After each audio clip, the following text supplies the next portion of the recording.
Hai, hari ini saya akan menjelaskan fiksi ilmiah, film thriller yang berjudul Children of Men. Cerita film ini berlatar tahun 2027, kesuburan wanita menjadi tidak ada selama 18 tahun terakhir, dan dokter bingung menjelaskan alasannya. Umat manusia belum memiliki anak yang baru lahir dalam 18 tahun dan dunia berantakan. Kebanyakan masyarakat dunia telah runtuh karena perang dan paranoia akan kepunahan manusia. Negara-negara Afrika dan Eropa Timur runtuh, dan orang-orang bermigrasi ke negara-negara kaya lainnya. Inggris telah menjadi negara polisi karena peningkatan jumlah imigran ilegal, dan polisi memiliki wewenang untuk menangkap siapapun yang mereka temukan. Sebelum kita lanjut, jangan lupa tekan tombol subscribe dan nyalakan notifikasinya agar Anda tidak ketinggalan video lainnya. Di awal film, kita melihat berita warga termuda di dunia, bayi Argentina, Diego, yang berusia 18 tahun telah meninggal. Dia dibunuh oleh penggemarnya yang marah. Ketika dia menolak memberi mereka tanda tangan, siaran berita ditonton oleh orang yang sedih dan terpana. Kerumunan di kedai kopi Fleet Street, umat manusia menghadapi kemungkinan kepunahannya sendiri. Seorang pria bernama Theo Faron memasuki kedai kopi, tampaknya tidak peduli terhadap berita, atau orang banyak. Tepat setelah dia pergi dan berhenti untuk menambahkan air ke kopinya, tiba-tiba toko itu meledak. Tindakan ini dikaitkan dengan kelompok gerilya bawah tanah yang disebut Ikan. Dia mengunjungi temannya, Jasper. Keduanya berkendara ke rumah hutan yang tersembunyi, di mana Jasper tinggal bersama istrinya yang katatonik, Janice. Mereka menjalani kehidupan dan menanam ganja di tempat itu. Keesokan harinya, saat berjalan ke tempat kerja, Theo diculik oleh dua pria yang memasukkannya ke dalam sebuah van dan pergi. Orang-orang mengungkapkan bahwa mereka adalah sebuah organisasi yang disebut Ikan, yang memprotes pemerintah Inggris untuk memberikan hak yang sama kepada setiap imigran. Ternyata rombongan tersebut dipimpin oleh mantan istri Theo, Julian. Julian dan Theo memiliki seorang putra bernama Dylan, yang meninggal dalam pandemi flu 20 tahun yang lalu. Keduanya tidak pernah bertemu lagi sejak itu. Dia mengatakan kepadanya bahwa kelompok mereka tidak bertanggung jawab atas pengeboman kafe pada hari sebelumnya. Julian ingin Theo membuat surat transit palsu untuk seorang imigran gelap, dengan bantuan sepupunya yang bekerja di sektor pemerintahan.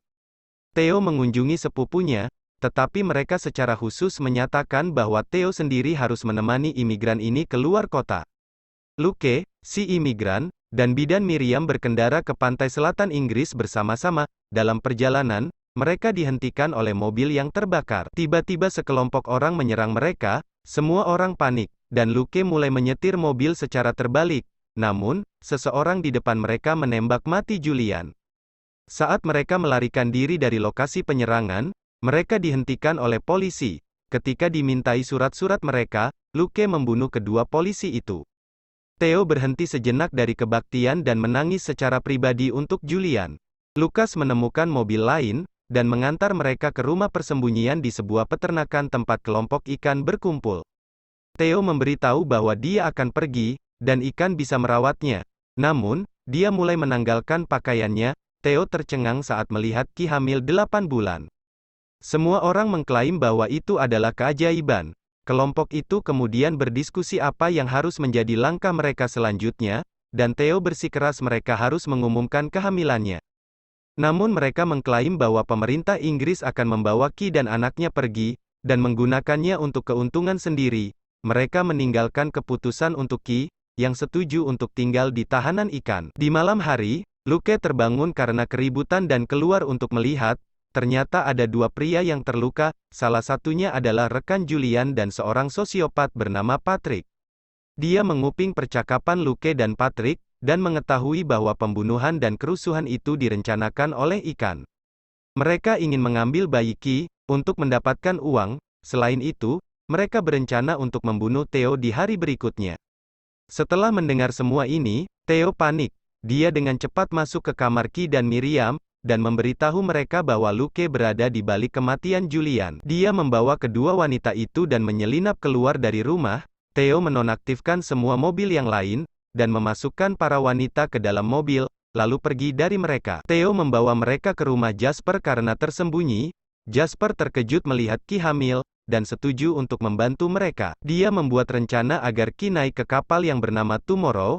sebuah kapal milik kelompok yang disebut Proyek Manusia, kumpulan ilmuwan yang berbasis Azores di Portugal, dan berdedikasi untuk memulihkan kesuburan manusia. Keesokan paginya, kelompok ikan berhasil menemukan rumah Jasper, dan memperingatkan mereka.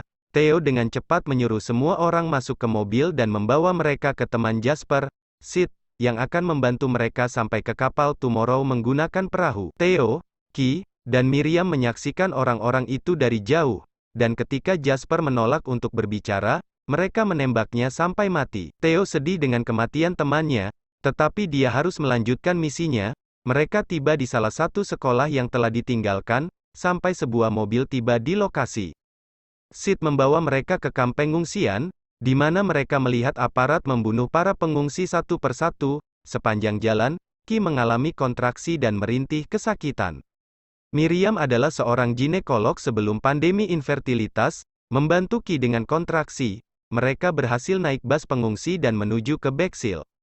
Dalam perjalanan, air ketuban Ki pecah, dan dia akan melahirkan. Seorang petugas imigran masuk ke dalam bus dan bertanya, "Ada apa dengannya?" Miriam bertingkah aneh untuk mengalihkan perhatian petugas.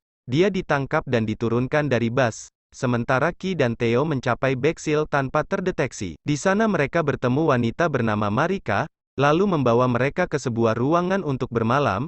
Begitu mereka masuk, kontraksi Ki memburuk dan dia mulai melahirkan. Theo membantunya, dan dalam beberapa waktu, dia melahirkan seorang gadis kecil yang cantik. Keesokan paginya, mereka bangun karena Sid dan Marika menggedor pintu. Mereka memberitahu bahwa kelompok ikan telah membobol kota, dan penjaga nasional telah dipanggil untuk memulihkan keamanan.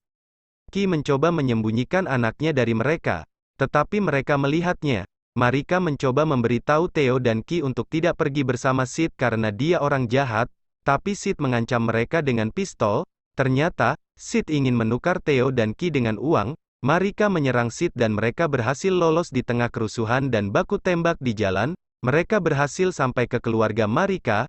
Mereka sangat memperhatikan bayi dan Ki, dan setuju untuk membantu mereka naik ke perahu. Mereka menempatkan Ki di kursi roda dan berlari keluar jalanan dalam kekacauan. Peluru beterbangan kemana-mana saat mereka menuju ke kapal. Tapi sebelum mereka sampai di sana, kelompok itu menangkap Ki dan membunuh Marika. Mereka berlari di tengah baku tembak dan ledakan bom.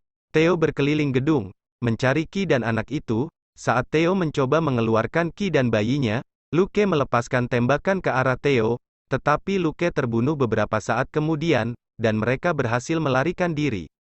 Tembakan dan ledakan berhenti, saat orang-orang melihat bayi itu, seorang tentara memerintahkan semua orang untuk menghentikan tembakan. Beberapa dari mereka bertekuk lutut untuk berdoa. Saat berhasil lolos, baku tembak berlanjut lagi. Mereka berhasil melarikan diri dan bersatu kembali dengan Marika, Theo, Ki, dan bayinya naik ke perahu lalu meninggalkan pelabuhan. Mereka melihat jet tempur terbang di atas kepala. Ki khawatir mereka terlambat. Theo meyakinkannya bahwa mereka akan sampai ke kapal tepat waktu. Ki melihat darah dan mulai ketakutan. Tetapi Theo mengatakan bahwa itu lukanya. Ternyata Luke menembak Theo sebelum mereka berhasil melarikan diri. Theo yang terluka mengajari Ki untuk menyendawakan bayinya. Saat dia merintih kesakitan, Ki mengatakan kepadanya bahwa dia akan menamai bayinya Dylan. Setelah mendiang putra Theo, Theo kehilangan kesadaran. Saat Ki melihat sekeliling dan memanggil namanya tanpa daya, saat itu, wajahnya menjadi cerah untuk melihat kapal di depan. Akhirnya mereka bisa sampai di tempat tujuan. Bagaimana menurut kalian alur cerita film tadi? Terima kasih telah menonton.